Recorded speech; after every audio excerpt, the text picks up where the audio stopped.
Tendremos todos los detalles por el aniversario luctuoso de Manuel Enríquez. Y también más información, les vamos a platicar acerca de novedades en el ámbito del teatro, de la música y muchos más detalles de la información que tenemos preparada para el día de hoy. José Antonio Hernández, qué gusto estar contigo. Qué gusto, Laura Barrera. Bienvenidos a la hora de la televisión cultural de México. Buenas noches, Laura Regis, intérprete de las lenguas de señas mexicana.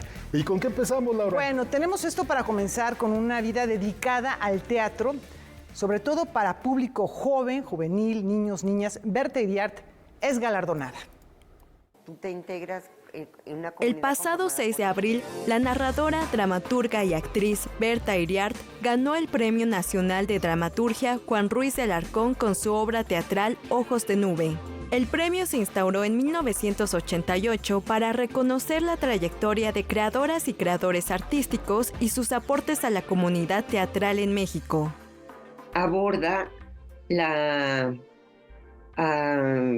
el cambio climático por medio de una niña, la protagonista, que está preocupadísima por el cambio climático y que decide de alguna manera hacer algo. Y ese hacer algo es plantar árboles. La dramaturga destaca que el premio que le fue otorgado también es un reconocimiento al teatro para el público joven. Ya casi no veo la obra, sino que veo al público. Veo intento, o sea, como observo a los niños y a las niñas y a los jovencitos del público e intento adivinar qué les está pasando. Cada quien recibe un impacto, digamos, y cada quien completa la obra con su experiencia. El teatro solo existe en función del público, si no, no tiene ningún sentido. Berta Iriart hace una invitación a las y los dramaturgos más jóvenes a trabajar temas que les apasionen y comunicarlos con el público. El trabajo artístico consiste en que tú encuentres tu propia voz, lo que para ti es indispensable comunicar. Y a quienes quieren trabajar con niños, quienes quieren hacer teatro para niños, niñas y adolescentes, lo que les digo es acérquense a ellos y a ellas, acérquense, escuchen. El teatro es una tarea colectiva en la que es indispensable dar un lugar especial al teatro para las infancias y los jóvenes. Para Noticias 22, Diana Obispo.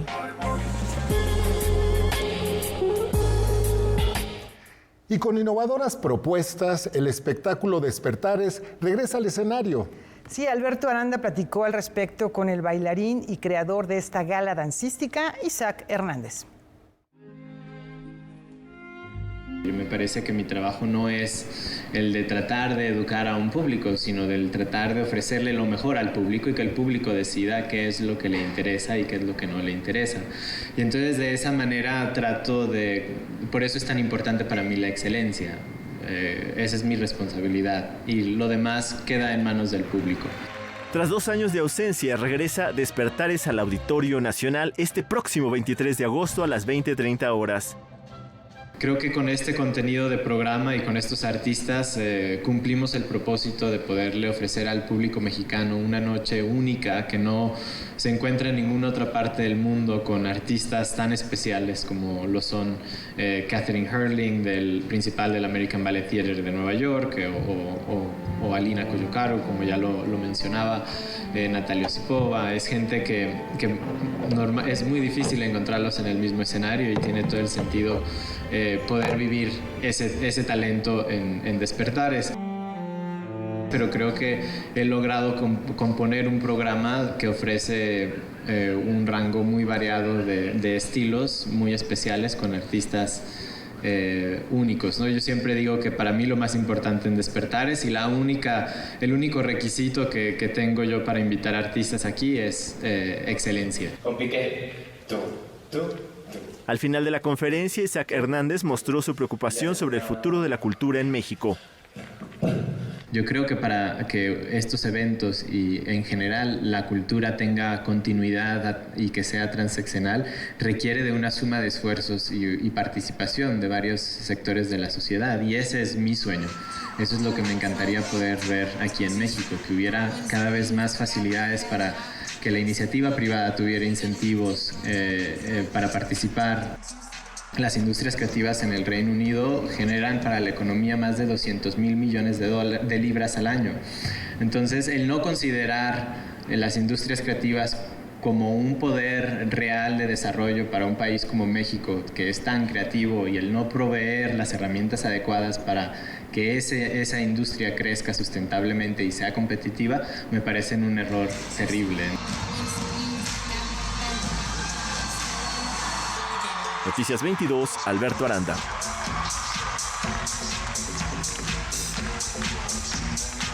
El artista plástico rumano Constantin Brancusi es uno de los creadores más refinados del siglo XX, al lado de Picasso o Modigliani. Y en París se presenta una muestra de su obra. El Centro Pompidou de París abre sus puertas a la máxima exposición que se ha dedicado a una de las figuras más destacadas de la escultura moderna, Constantin Brancusi. Se trata de una retrospectiva que reúne más de 200 piezas entre esculturas, fotografías, dibujos y herramientas y mobiliario de su taller.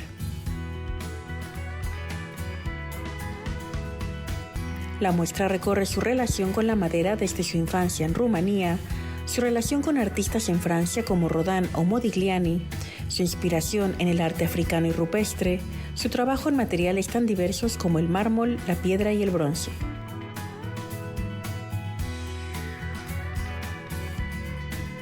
La serie de esculturas Cabeza de Niño muestran la evolución minimalista que caracterizó la obra de Brancusi.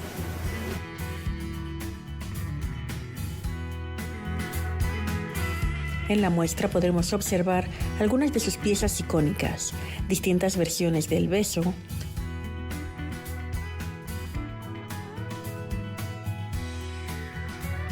sus pájaros, cisnes o musas. También varias piezas que muestran cierta ambigüedad entre lo femenino y lo masculino,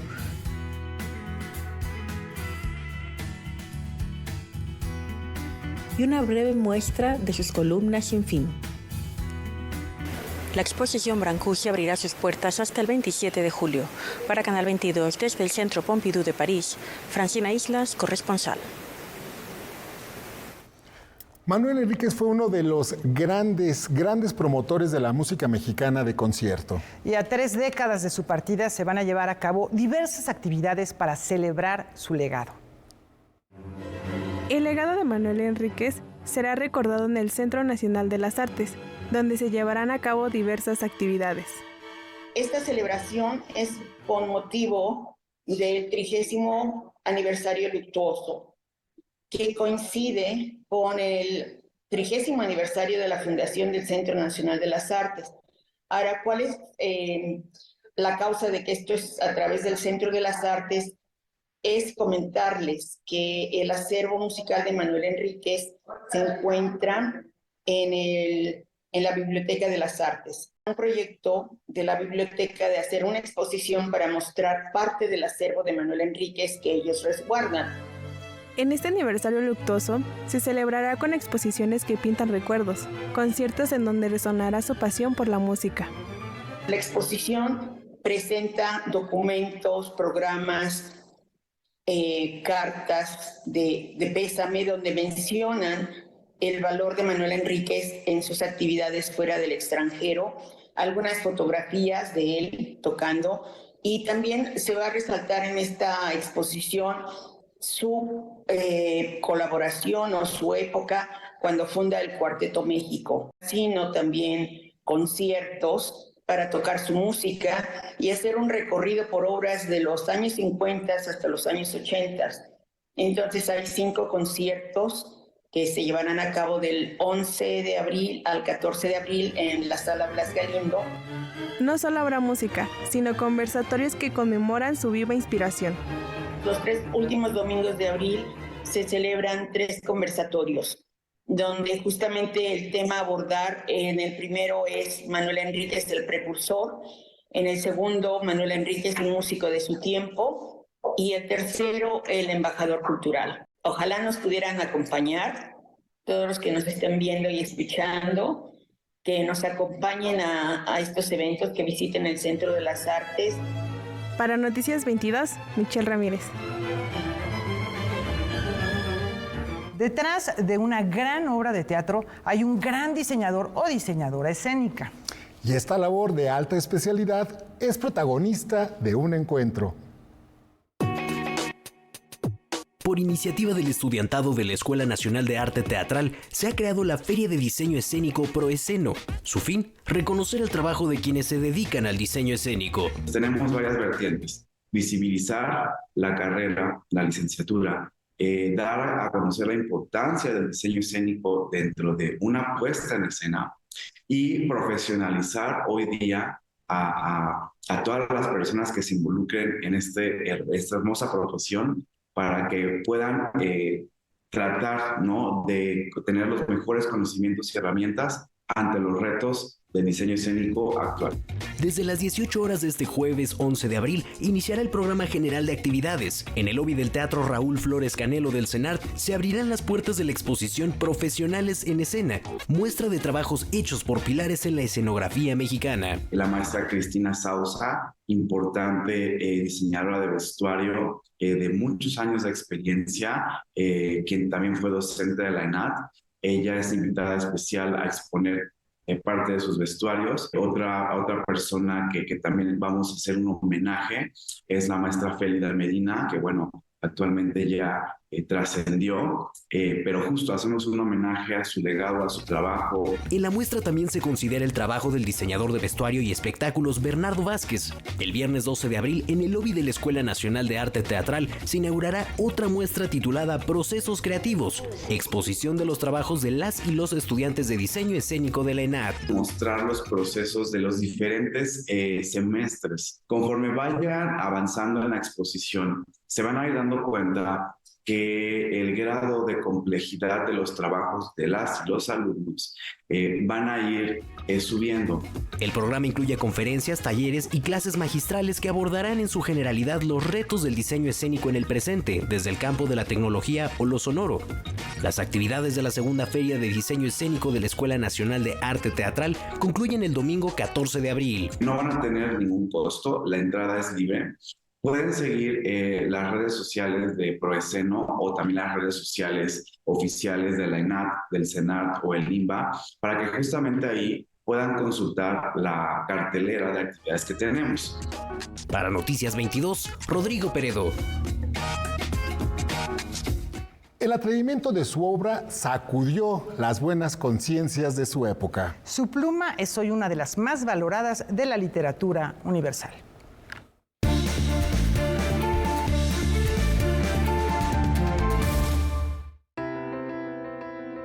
El 9 de abril de 1821 nace en París, Francia, Charles Baudelaire, uno de los poetas franceses más influyentes del siglo XIX y considerado el iniciador de la modernidad en la poesía de Occidente.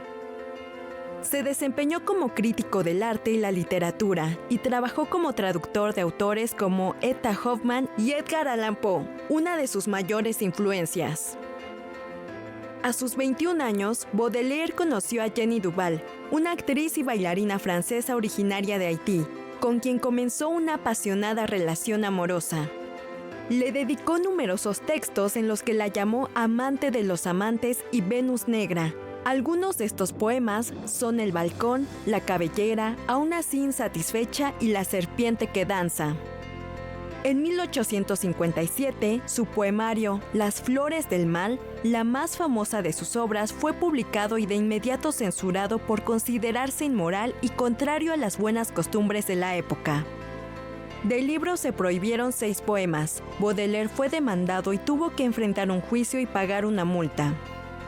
3 años después, escribió su obra Los paraísos artificiales, donde el autor hace un impresionante estudio de los efectos del hachís y del opio, a partir de las experiencias que había vivido en el mundo de la bohemia. El escritor, quien padecía sífilis, sufrió una complicación que alteró su capacidad de lenguaje. Charles Baudelaire, el poeta maldito, falleció el 31 de agosto de 1867 en Francia. Para Noticias 22, Diana Obispo.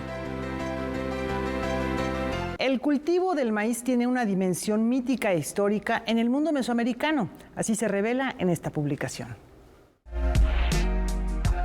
Los mitos no solo son historias, cuentos o posibles explicaciones sobre algo. Los mitos tienen una lógica que nos dicen qué entendían las culturas sobre el mundo y ellos mismos. Así lo deja ver Alfredo López Austin en el libro Los brotes de la milpa. La intención de Alfredo López Austin en este libro, Los brotes de la milpa, mitología mesoamericana, no es solamente a reunir muchos mitos y ya para nada. Su intención es analítica, es de inteligencia de los mitos, entenderlos. Y se ubica este libro dentro de varios otros libros que ha estado publicando Alfredo López Austin. Relatos quichés, huicholes, mijes, náhuatl, mayas, tzotziles, chinantecos, otomís y setzales fueron reunidos y analizados por Alfredo López Austin desde las fuentes históricas y las versiones actuales de las comunidades indígenas. Al ver, digamos, la mitología presente hoy entre los indios que estudian los antropólogos, pues puede confirmar que esta ideología no solamente fue esta ideología que aparece en las fuentes, no solamente es la ideología oficial de los sacerdotes, de los tlatoanis y todo eso, sino que de alguna manera sí transminó y pasó a la gente, al pueblo. De este volumen, publicado por Editorial Era, destacan los dibujos que el propio Alfredo López Austin realizó para comprender mejor el mito. Por ejemplo, la lucha de Huitzilopochtli recién nacido con sus hermanos, los surianos, y cuando degolla, le quita la cabeza a Coyolxauhqui. Son lo que más les recomiendo de este libro. Este talento de Alfredo López Austin, el gran historiador, el gran escritor, como dibujante, como pintor. Y son unos dibujos que no es que sean bonitos, son muy fuertes. Por un lado, transmiten de manera muy, muy fuerte a estos personajes que son mitad hombres, mitad dioses, mitad héroes, mitad reyes. Noticias 22, Alberto Aranda. Este encuentro tiene la finalidad de socializar las diversas expresiones de comunidades que viven con alguna discapacidad. Bajo la temática Todos somos arte, llega la tercera edición del ciclo de charlas Valparaíso sin etiquetas, que inicia el jueves 11 de abril y que contempla 5 actividades relacionadas con la pintura, la danza, la música, el teatro y la fotografía. Esta iniciativa forma parte del programa integral de atención a personas con discapacidad de Foro Valparaíso, que se enfoca en sensibilizar a los colaboradores de Citibanamex y al público sobre los derechos y necesidades de las personas con discapacidad. Lo que busca este año es, teniendo como eje temático o rector el arte, mostrar las distintas versiones, las distintas facetas o las distintas maneras en las que las comunidades de personas con discapacidad se expresan, ya sea por medio de la pintura, por medio de la danza, por medio de la fotografía, por medio del baile. La primera actividad será la charla Metas, Pasiones y Retos Mujeres con Discapacidad, impartida por la periodista y fotógrafa Jen Mulini, quien hablará de las posibilidades y usos de la imagen como medio de expresión y visibilización. Pero tendremos temas varios, como dicen, y la siguiente será, por ejemplo, un colectivo que se llama Viendo Te Entiendo, que ha, utilizado herramientas de visibilización de la discapacidad auditiva y cómo por medio de chalecos sensoriales, por ejemplo, puede acercar cosas que de pronto parecieran estar alejadas a esta población de una manera distinta. Le siguen las charlas Caminos de Color, Historias desde el Pincel, que abordará la práctica de pintar con la boca y con el pie. No solo es baile, es vida, que presentará al movimiento del cuerpo y al canto como formas de expresión de la diversidad y como herramientas para representar emociones, y Espejo Incómodo, que tratará el tema de las artes escénicas y la danza en la inclusión y en el desarrollo de talentos. El Palacio de los Condes de San Mateo Valparaíso, una obra del barroco novohispano que tiene un poquito más de 250 años de existencia, es en sí mismo también el espacio donde suceden todas estas actividades. Valparaíso sin etiquetas inicia el 11 de abril a las 4:30 de la tarde en el patio virreinal de Foro Valparaíso, ubicado en Venustiano Carranza, número 60, Colonia Centro. Noticias 22, Karen Rivera. ¿Ustedes qué prefieren, libros de papel o digitales? Un nuevo estudio da a conocer cómo va el mercado de los soportes virtuales. Vamos a verlo. La era del libro digital es una realidad en México y el mundo. Los datos no dejan lugar a dudas. El año pasado, el mercado del libro electrónico en lengua española a nivel global tuvo un crecimiento del 12% con respecto a 2022 y de más del 20% en el caso específico de nuestro país. Además, se estima que en 2023 este mercado ascendió a 122 millones de euros. Así lo revela el Informe Anual del Libro Digital 2023, un esfuerzo de la empresa española Libranda que desde 2015 documenta y analiza la evolución del libro electrónico en nuestro idioma. Somos una consultora que analista de mercados, pero tenemos bastante información y nos gusta organizarla para poder arrojar un poquito de luz en un mercado que creemos que es esencial que los editores conozcan para que luego se animen a dinamizarlo, ¿no? El análisis geográfico disponible en el documento arroja que España sigue siendo el mercado principal del libro digital en lengua castellana, con una cuota del 56% en valor en euros. México le sigue en segundo lugar con una cuota del 20%. Tiene todo México, tiene todo para destacar aún más. De hecho, ha pasado del 12 del año pasado al 20. Es decir, que México va creciendo. Si diera el salto de introducir el mundo de biblioteca escolar y el mundo de biblioteca pública en la ecuación, México acabará siendo mucho más grande de lo que es. A nivel global, la ficción contemporánea, la novela policíaca y la novela romántica son, en ese orden, las categorías de mayor peso en el mercado del libro digital en 2023. Así también, el informe nos permite conocer, entre otros datos, que la modalidad de préstamo digital en bibliotecas ha experimentado un crecimiento notable. Sin embargo, a diferencia de países como España, Argentina, Chile y Estados Unidos, donde las bibliotecas se han convertido en importantes canales para la lectura digital, nuestro país aún no explota este recurso. Hemos puesto una sección nueva de clubs de lectura porque hemos detectado que las bibliotecas hacen mucha tarea de difundir la lectura en papel, por supuesto, pero también en digital, y hacen clubs virtuales de lectura. Y eso también va cada vez aumentando. El Informe Anual del Libro Digital 2023, disponible para su descarga en el sitio web libranda.com, está dirigido sobre todo a editores, bibliotecarios y libreros que quieran apostar por lo digital. No obstante, su contenido puede ser del interés de todo público. Noticias 22, César H. Meléndez. En el túnel de cristal del Centro Cultural Digital se presenta una instalación que no pasa inadvertida. Vamos a visitarla. Trabajar con un rostro es infinito, ¿no? O sea, pueden ser miles de posibilidades, ¿no? Entonces, de repente luego me llega a pasar que digo, ay, ya me aburrí de dibujar cabezas, pero al final siempre va a haber una diferente o siempre va a haber una variable, ¿no? Y más si me empiezo a clavar con este tema de los pensamientos. En 2016 hice una exhibición que hablaba del tema de las enfermedades mentales. Entonces como que ahí empecé a trabajar más de este tema de cómo representar esas enfermedades mentales a través de la ilustración y algo más plástico. Smith comenzó en el graffiti, pero con el tiempo su trabajo evolucionó y como muchos artistas urbanos, se ha abierto paso a otros espacios dentro y fuera de México. Actualmente está presentando en la parte exterior del Centro de Cultura Digital la exposición Cromagama. Tengo ya varios tiempo queriendo hacer este tema de construir y como hacer los perfiles de los rostros, entonces se me hizo súper una muy buena oportunidad de utilizar la estructura del pasillo de estos vidrios. Y pues dije, güey, es la mejor idea y es la mejor oportunidad para poder hacer esa idea.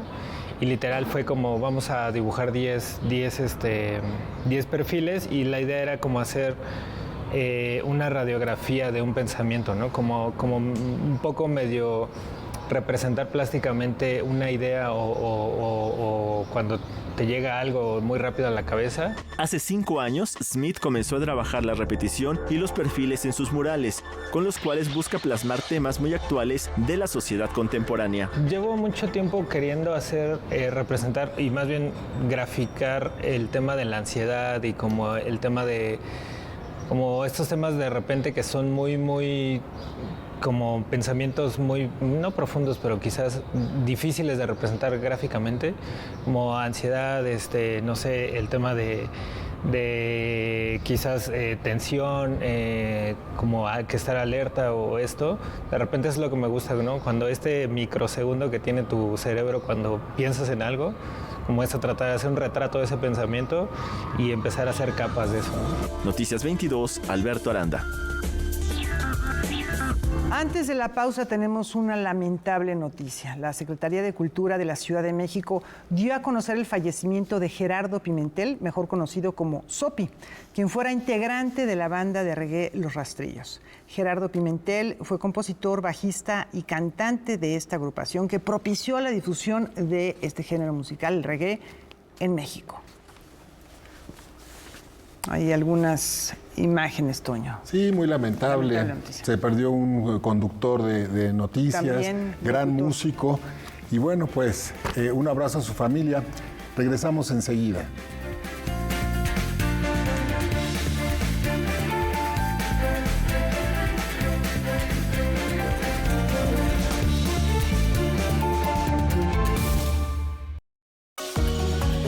Vamos a defender y apoyar a las mujeres como nunca antes. En el PT nos comprometemos a defender y a vigilar los derechos humanos, sociales, familiares, laborales y de salud de las mujeres. Vota por las candidatas a diputadas locales del Partido del Trabajo. Nuestro proyecto como 4T es feminista. Partido del Trabajo.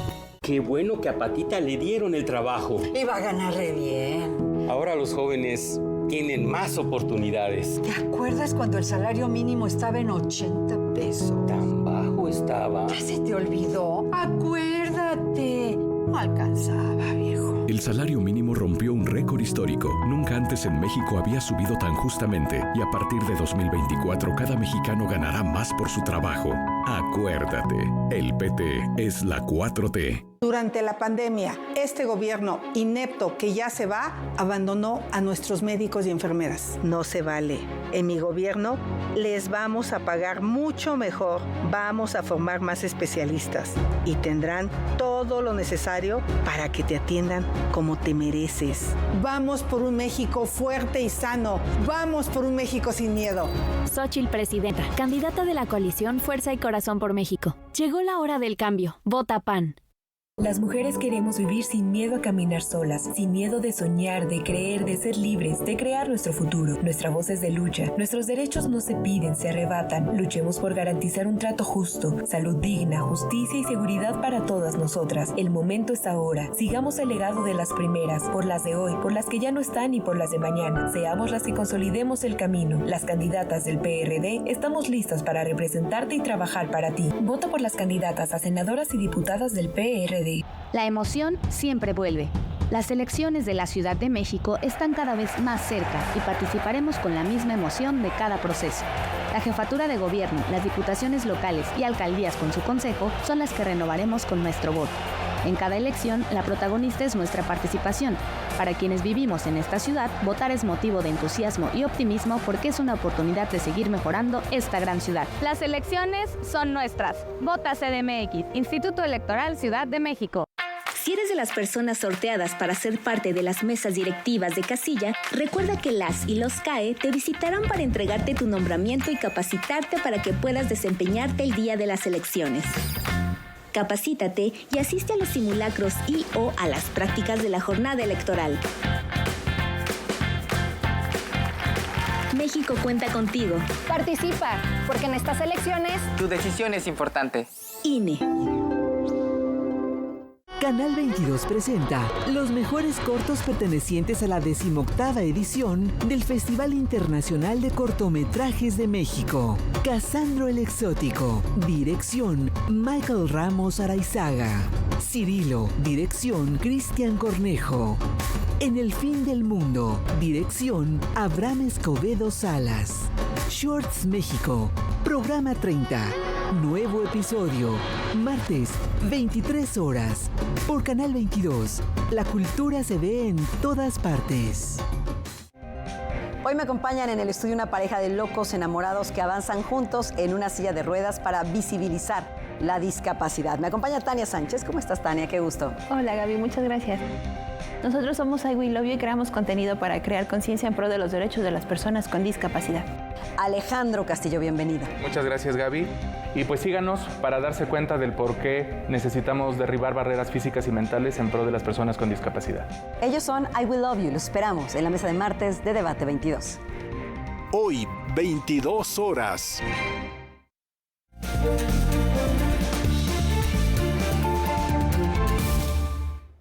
Las situaciones más lacerantes que afectan a niñas y adolescentes llegan a la mesa de análisis en Zona Violeta.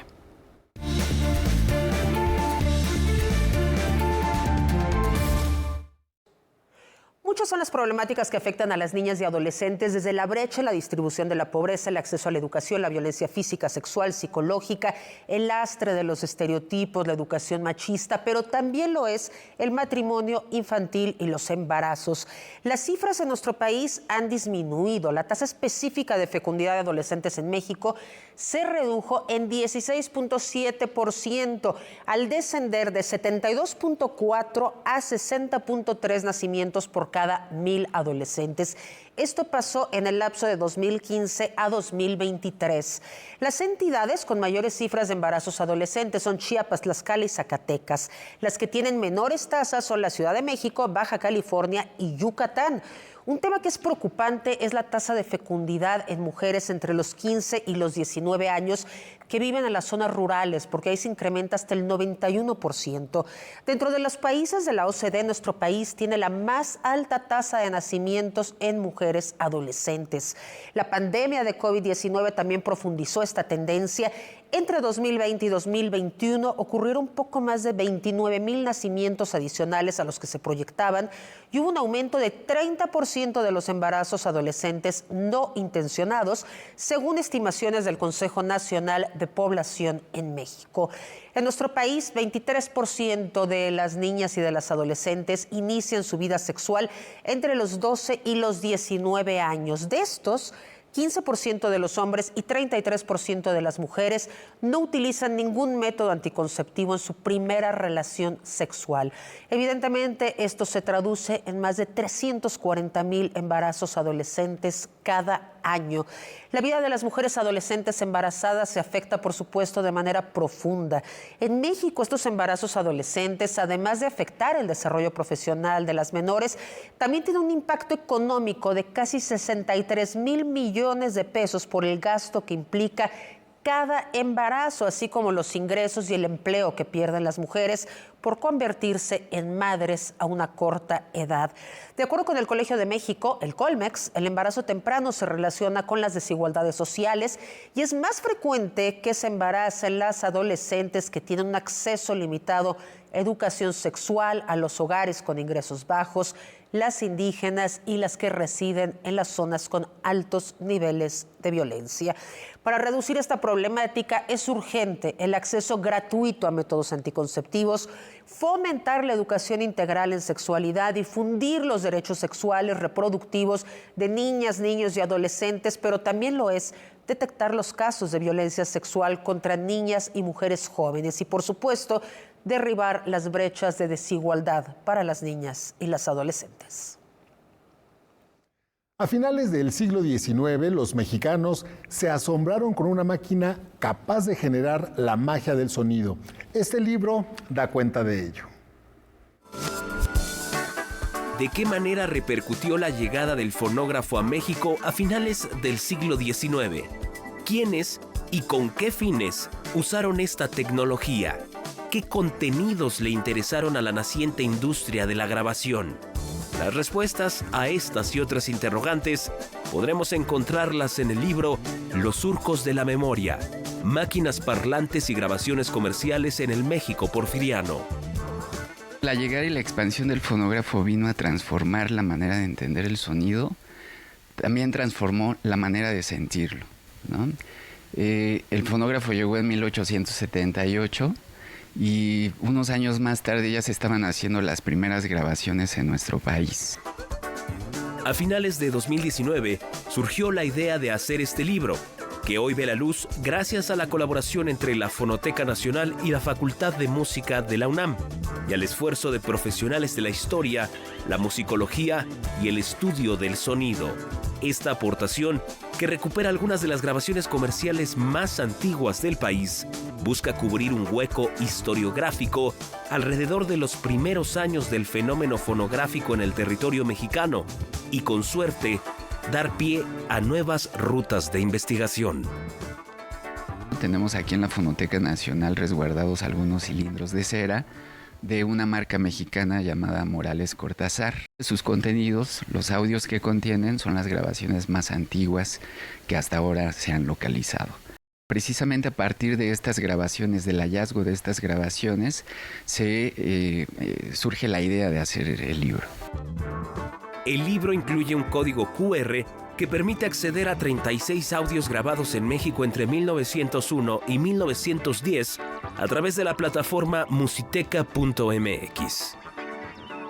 Lo venden en la Facultad de Música de la UNAM y en las librerías de la UNAM, pero también pueden acceder a una versión digital que se encuentra disponible en la plataforma Musiteca MX, que es una plataforma de la Fonoteca Nacional.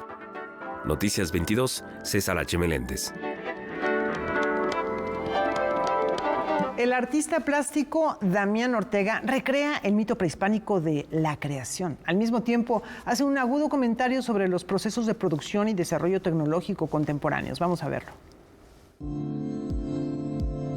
Una mirada irónica a los procesos de producción es lo que ofrece el mexicano Damián Ortega a través de la exposición Pico y Elote. Se trata de una cuidadosa revisión de 30 años de labor de uno de los artistas contemporáneos con mayor presencia internacional.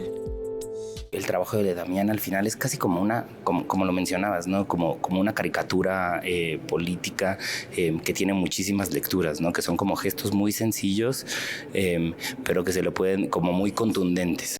El humor es una herramienta muy crítica, es una herramienta de análisis también y de alguna manera creo que es algo muy intuitivo, muy propio de una cultura de la cual somos parte. Compuesta por más de 80 obras, entre las que se encuentran instalaciones, esculturas, fotografías, películas y tejidos, producidas desde la década de los 90 hasta el presente, la muestra se divide en los ejes cosechar, ensamblar y colapsar. Un escepticismo ante la idea de progreso en México. Un tema recurrente en su práctica es cómo se le da valor o sentido humano a las personas a través de su capacidad de producción, y justo eso yo diría que es algo que Damián critica o ha intentado como generar imágenes a través de sus esculturas, de sus instalaciones, de sus fotografías, de sus tejidos. Después de 3 décadas, esta es la primera exposición del artista mexicano en su país y en América Latina, y presenta piezas que se distinguen por ser elaboradas a partir de símbolos y valores ligados a la cultura mexicana. Su trabajo realmente se podría decir que es muy mexicano en el sentido de que utiliza como objetos de la cotidianidad mexicana, pero al final es un artista que ha tenido muchísima presencia internacional. Una muy obvia creo que es el bocho que está colgado abajo del mural de Siqueiros. Están las grandes instalaciones como la que está detrás de mí, y está el Controller of the Universe, que lleva también el título del mural de Rivera, que también se encuentra en el Palacio, que es muy impresionante, pero para mí las Coca-Colas son increíbles. Muchas veces la obra es más inteligente que el autor, y que la obra sobrevive y la obra toma caminos inesperados y va abriendo caminos, ¿no? Entonces, creo que pasa con algunas piezas y solito, a veces toma tiempo, pero van encontrando su camino, ¿no? Damián Ortega, Pico y Elote permanecerá hasta el 30 de junio en el Palacio de Bellas Artes. Noticias 22, Karen Rivera.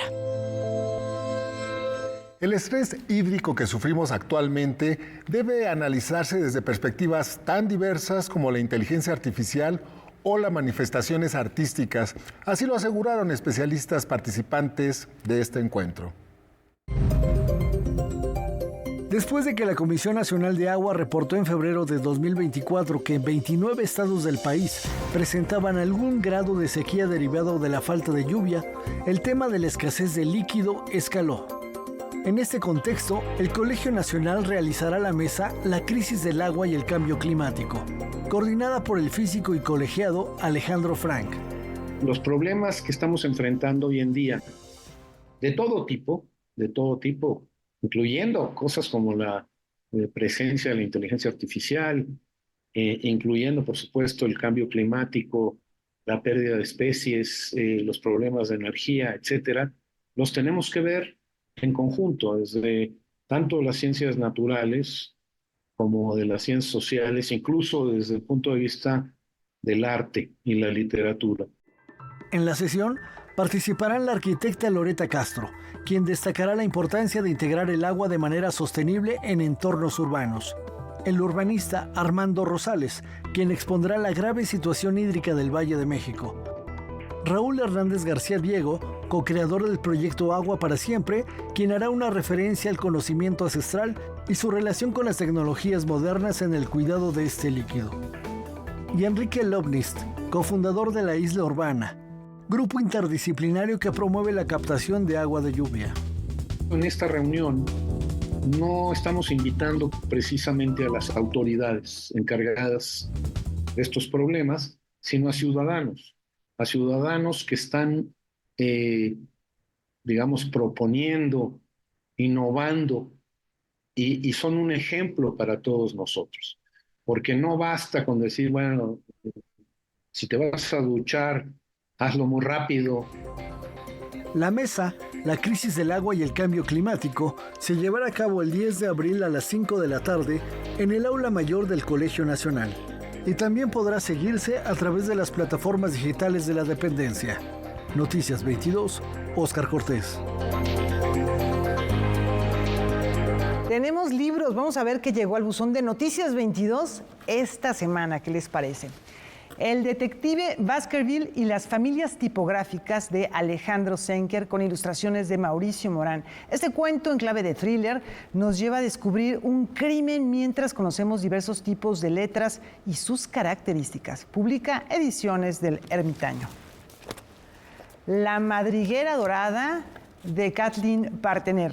Es 1988 en Bucarest. El comunismo se acerca a su fin. Antes de esto, un grupo de jóvenes se une gracias a su amor por la música. Crearán así un escondite, o mejor, un mundo propio. Publica Impedimenta. Y La cascarita, de Janil Uktun. Un grupo de amigos se lanza tras un balón como un escape al medio difícil y violento en el que viven. Esta divertida obra fue ganadora del Premio Nacional de Dramaturgia Joven Gerardo Mancebo del Castillo. Publica Fondo de Cultura Económica. Aquí estas tres propuestas. Toño, ¿qué te parece? ¿Cuál te gusta? No, pues interesantes, hay que leerlas todas porque se antojan interesantes para una tarde, un fin de semana. Rico, ¿verdad? Dedicárselo a la lectura. Breves lecturas, no son muy largas estas. Una maravilla. Pero bueno, pues vamos a otras cosas. Se dio a conocer el fallecimiento de uno de los científicos más influyentes de nuestra era y cuyo nombre forma parte ya del imaginario colectivo.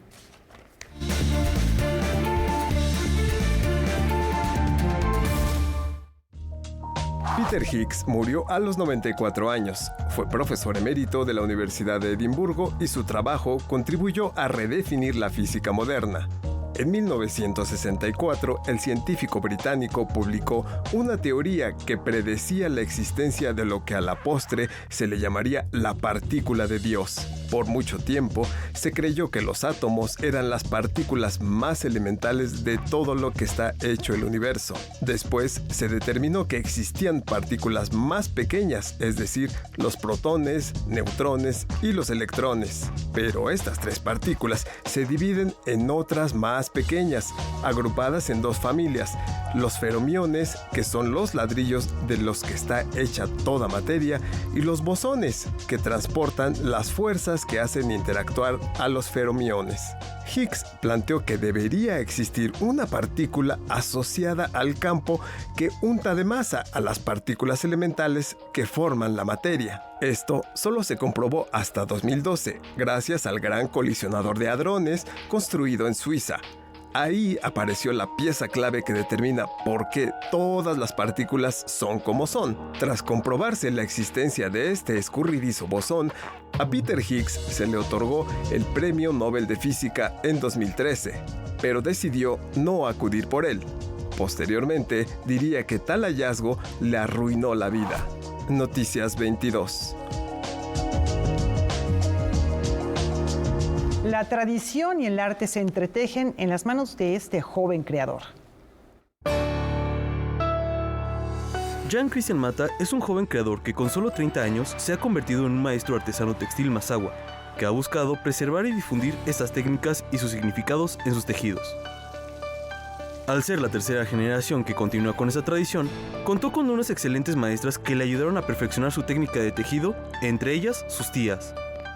Porque el bordado mazahua es un bordado muy complejo.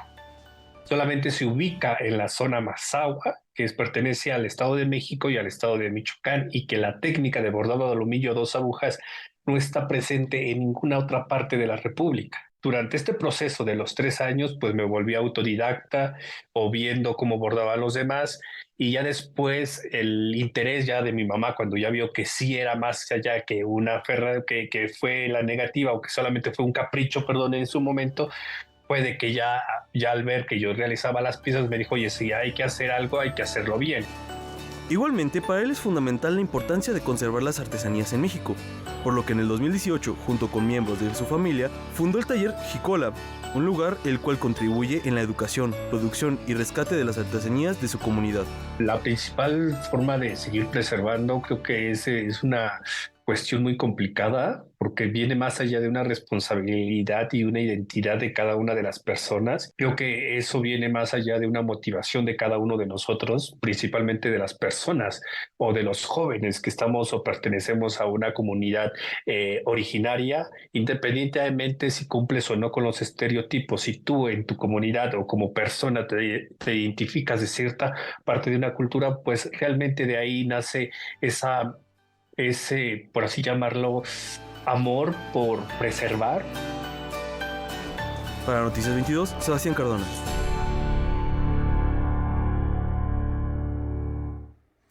¿Y qué pasaría si nos alejáramos de noticieros cuya información nos deprime y de todo aquello que nos puede causar tristeza? El protagonista de este libro ha iniciado este camino. ¿Logrará su objetivo? Cuanto más lejos estés de las noticias, más cerca estarás de la felicidad. Así piensa y vive Gabriel Medina, personaje principal del libro El fin de la tristeza, donde la única certeza es la incertidumbre, escrito por el autor venezolano Alberto Barrera Tisca. Es una novela en clave como de thriller, que tiene intriga, misterio, acción, está narrada en primera persona, ¿verdad? Donde siempre hay un planteamiento, es un personaje que se llama Gabriel Medina, que tiene como una dificultad para relacionarse con los demás, le cuesta como un poco, tiene un trabajo un poco inocuo como en la burocracia. Es un hombre que quiere vivir sin realidad, sin noticias, sin el caos informativo, sin los problemas y sin los conflictos, está un poco como reservado. El personaje de la historia se desarrolla entre la realidad y la ficción.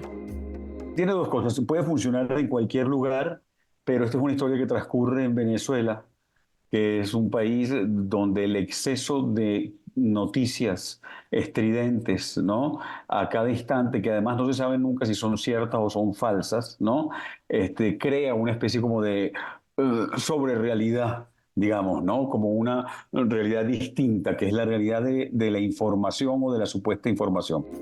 El libro, a través de un inquietante thriller de la conciencia, aborda temas de la sociedad actual y de los medios de comunicación. Su autor nos sumerge en una narración vertiginosa, con una escritura veloz y enigmática. Yo quería desde hace tiempo hacer una historia que tuviera un poco que ver con la relación con los demás, con el mundo, con lo real, ¿verdad? Y un poco todo este problema, todo este asunto de la información, que tiene que ver no solo, ojo, con los medios, con el periodismo, sino también con todo lo otro que estamos viviendo, que tiene que ver con los influencers, con las redes sociales, ¿no? El fin de la tristeza, una novela que explora la fragilidad de la verdad, la complejidad de las relaciones humanas y los límites de la percepción de lo real. Para Noticias 22, Diana Obispo. Liliana Hueso dirige su mirada hacia una comunidad a la que con frecuencia no se le hace justicia. Llega la exposición Lenchas y Marimachas al Centro Cultural Tijuana, un conjunto de obras que la artista y fotógrafa Liliana Hueso ha estado creando desde el año 2017 con relación a la visibilidad de las mujeres de la comunidad LGBTIQ+, que tienen una representación de género masculina o fuera de la normativa femenina social en la que vivimos. El proyecto de Lenchas y Marimachas surgió aproximadamente hace 7 años. Surgió como un proyecto de maestría cuando yo estaba cursando la maestría en gestión de fotografía en Ibero Tijuana, y surgió como una necesidad muy personal de crear imágenes que representaran mi identidad, ¿no? Y que crearan como esta visibilidad y que crearan como un archivo de imágenes que me representaran a mí también.